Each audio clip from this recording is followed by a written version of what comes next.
I love everything about hospitality, Huck. It's exciting to cook every night and be my own venue.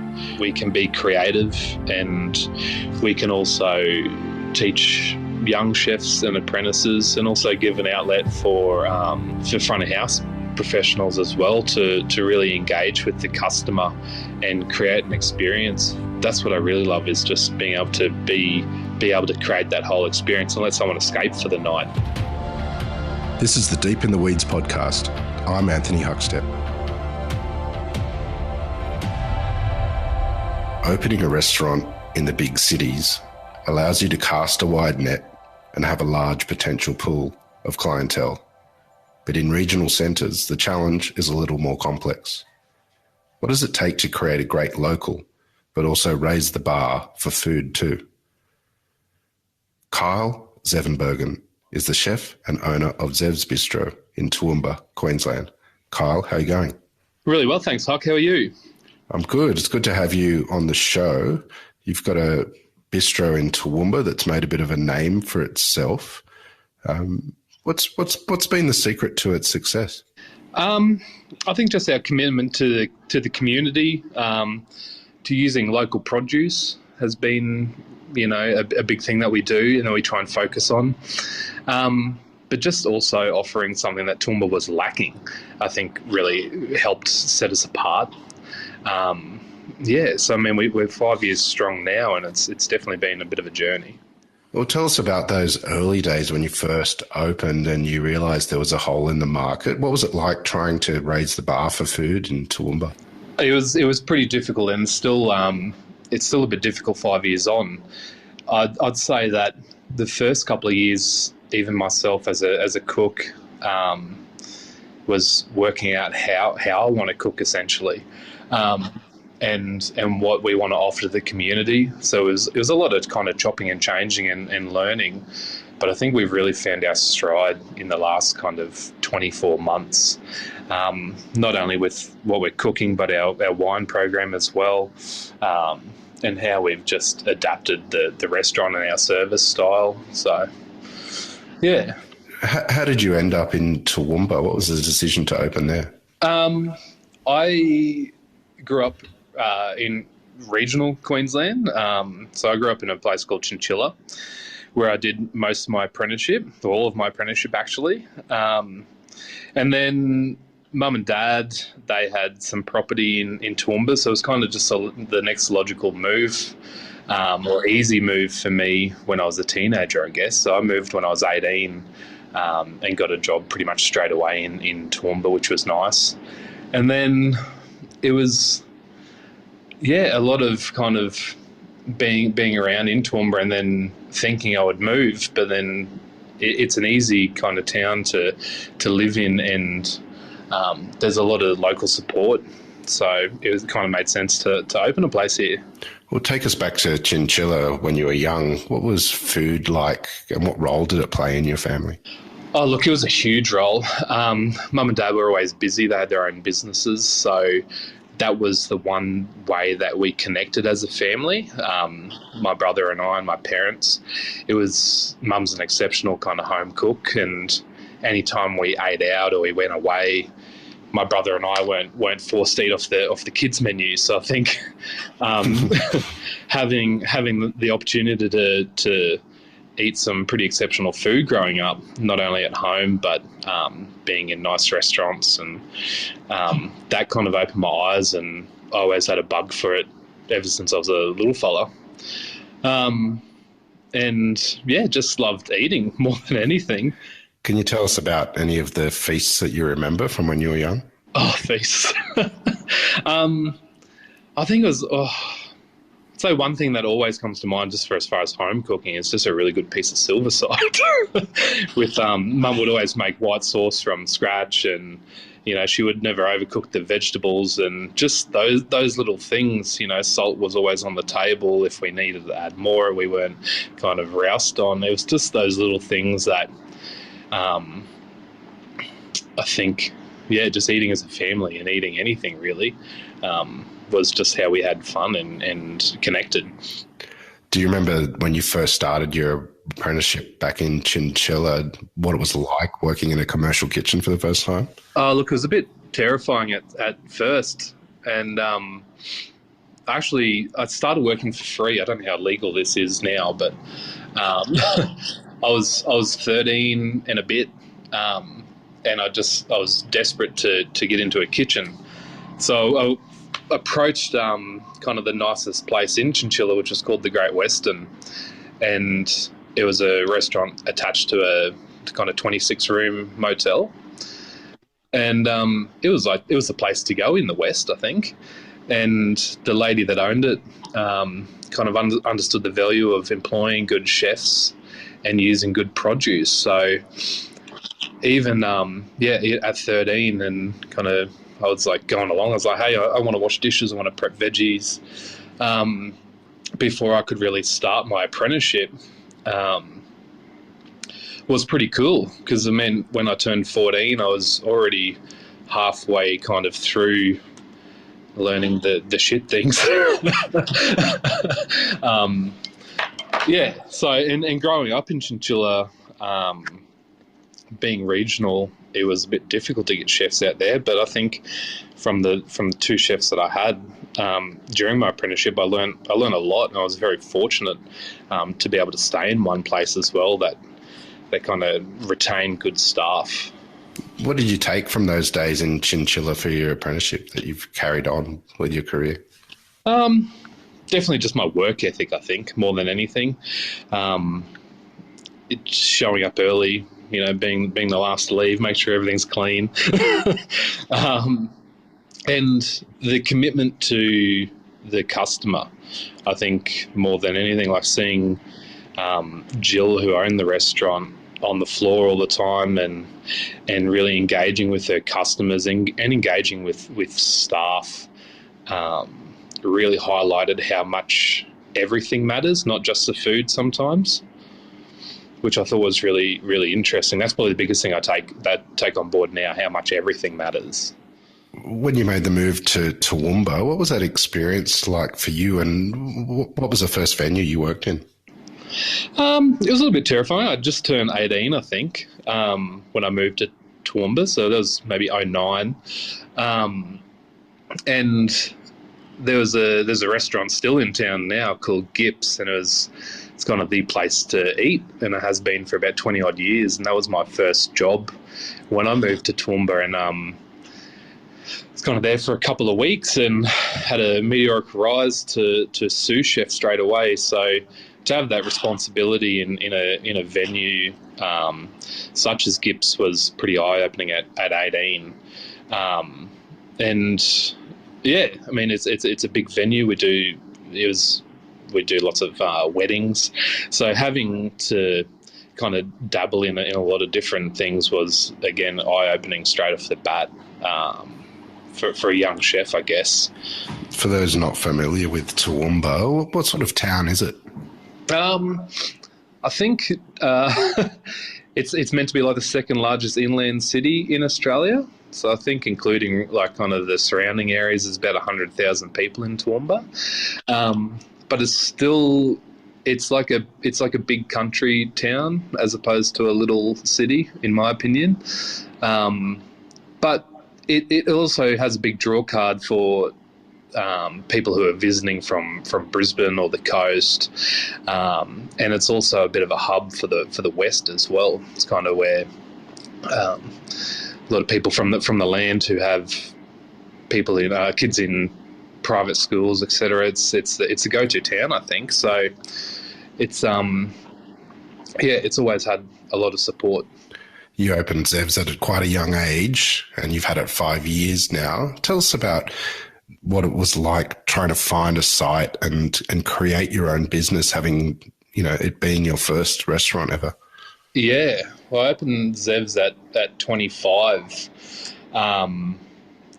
after a few kind of, hiring about doing it. And looking for spaces is always exciting, but a bit tedious as well. And this was at a time when a restaurant like Zev's didn't really exist in Toowoomba, and I'd never opened a venue. I'd never really worked for a chef with a name that had open venues either. So it was kind of it was a huge learning curve, but exciting nonetheless, I guess. And the site that you settled on, how did you pick that site? And was there any challenges in the early days in pulling it together?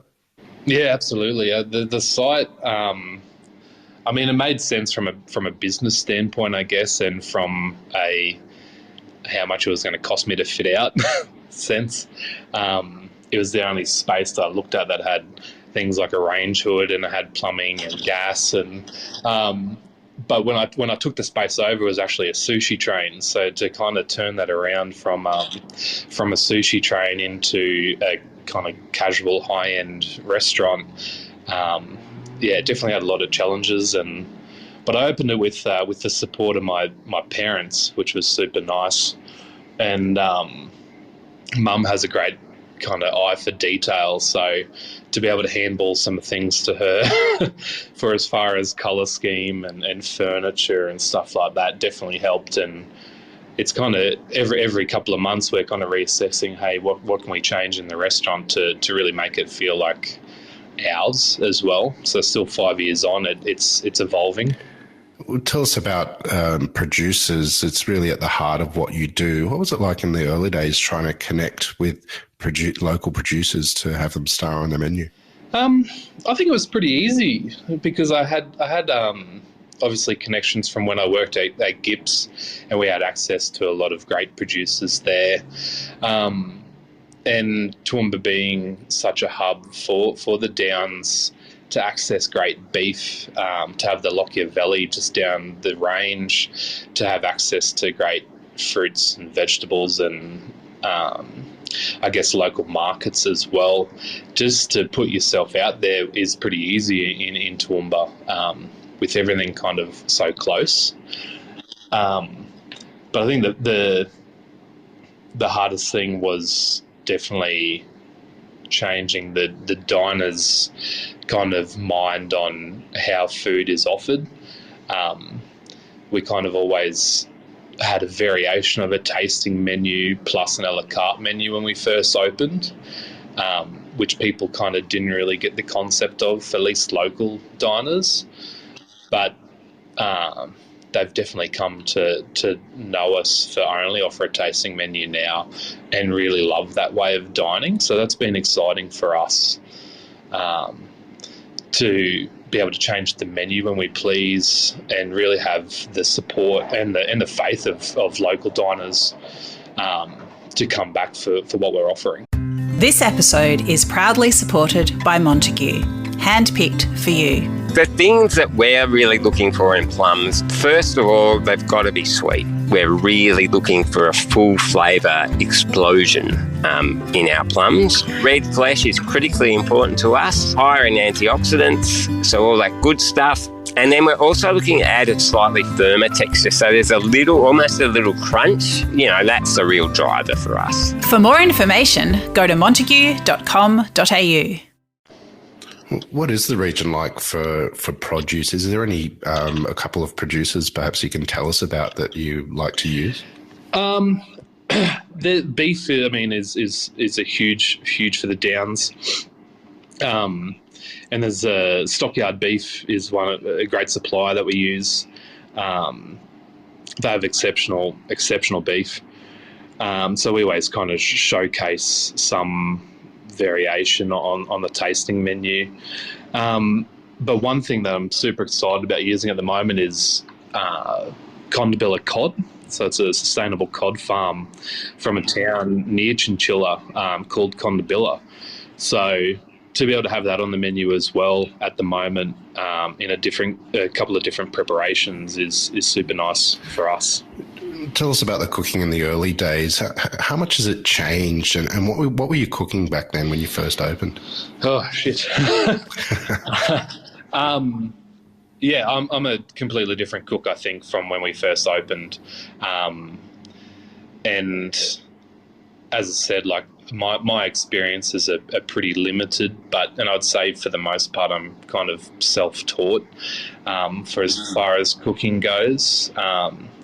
As I said, I had a great apprenticeship where I learned the basics, and I was kind of thrown in the deep end at Gips, and then I had a handful of kind of odd jobs. But to really cook how we did when we opened versus now, it's a little more refined. And I think my approach to food is kind of being, I guess, approachable but elevated in a sense. Yeah, I think just being consistent and evolving is the key to how I approach cooking and how I cook now. Tell us about a dish or two that you have on the menu and how it exemplifies where your cooking's at the moment. Again, I think it would be the conda billet cod. So we serve it steamed on like pickled roasted capsicums, and then barley that we cook in dashi. And then at the table we're pouring a little, it's essentially a bouillabaisse, but it's like a tomato-based dashi. So it's super rich and warming for winter, and just the steam preparation of the cod to showcase how flaky and succulent it is. I think that's kind of a refined example of what we're offering. And also our dessert at the moment. I'm getting fresh truffles from Deb Oliver, the truffle lady on the Gold Coast. And we're just shaving those over vanilla panna cotta with hazelnuts, artichoke chips, and a caramel that we make from artichoke juice as well. So it's pretty out there for Toowoomba. But it's definitely been a dessert that I've kind of become known for, which is nice as well. So it's our third year running offering that and being able to showcase fresh truffles as well. So they're two things that we're pretty excited about at the moment. You mentioned the community of Toowoomba as well and the connection that you have with them. What's it been like trying to create your own business, enhance the food scene and have that community connection? I think we've been pretty well received from a good handful of locals, and being close to Brisbane, we have a lot of inbound customers as well. I'd say it's probably 50% of our customer base are people who are visiting Toowoomba, if not just for the weekend. Some people who travel just to eat at Zev's, which is super humbling. And yeah, just trying to put ourselves out there in the community, with our food and with our wine program as well.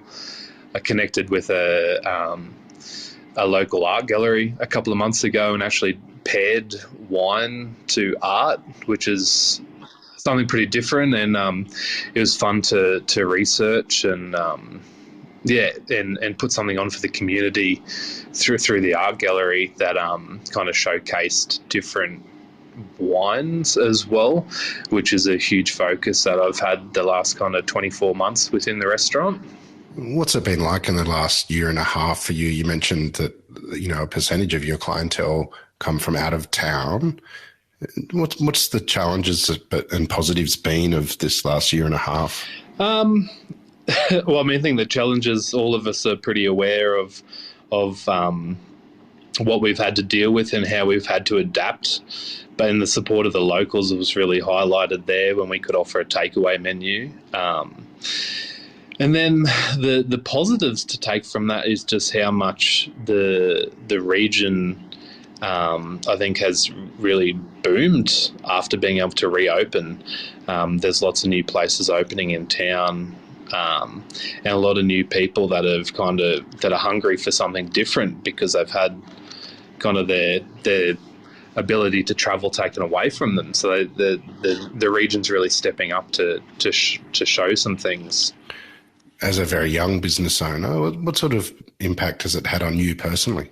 Oh, look, again, I think the impact that we've all felt, but I'd say it's been a positive one more than anything, just knowing that we can adapt and survive through what we've all been through kind of hard work and resilience, and just opening up lines of communication with our staff, with suppliers, with our landlord. Just being open and communicating, I think, was probably the biggest thing that we had to really focus on.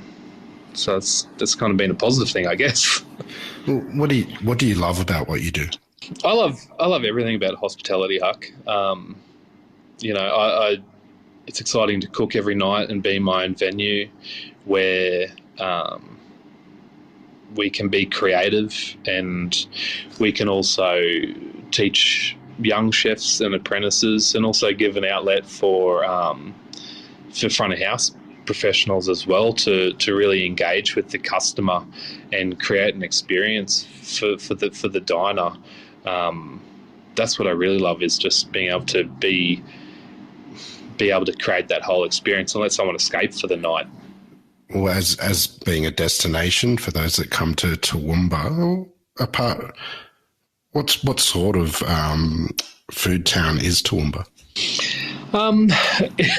It's still quite reserved, I think, but we're slowly chipping away at giving the diner different experiences. There's a lot of new venues that have opened that are following suit for as far as cocktail bars or wine bars that are offering a real point of difference for local diners. Because for such a long time it was a palmy town, and which, I mean, a good palmy is good, but I think there's a lot of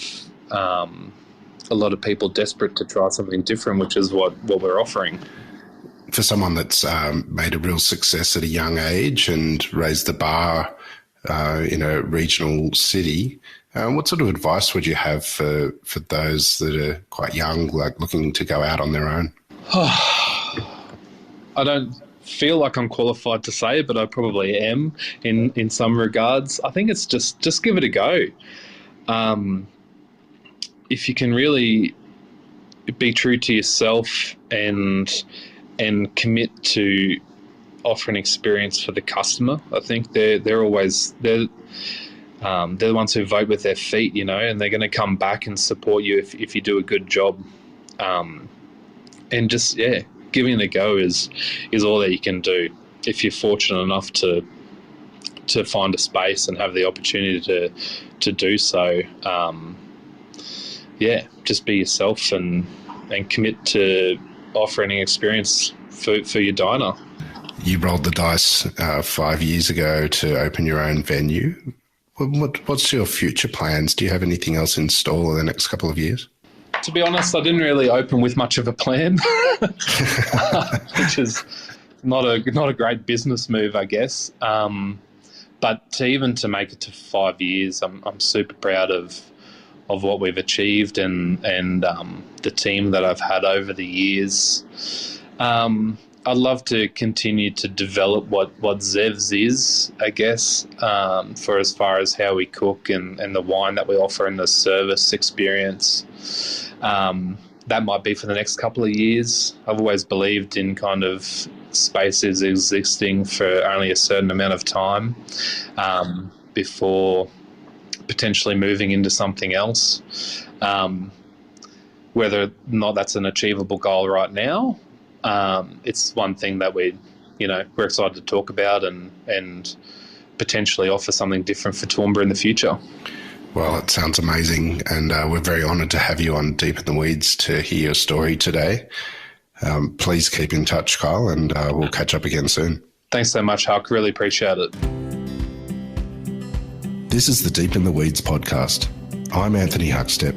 Stay tuned as we take a deep dive into the lives of the incredible people who ply their trade in the food and hospitality sector. Special thanks to executive producer Rob Locke for making this all happen. Follow us on Instagram at Deep in the Weeds Podcast, or email us at podcast@deepintheweeds.com.au. Stay safe and be well.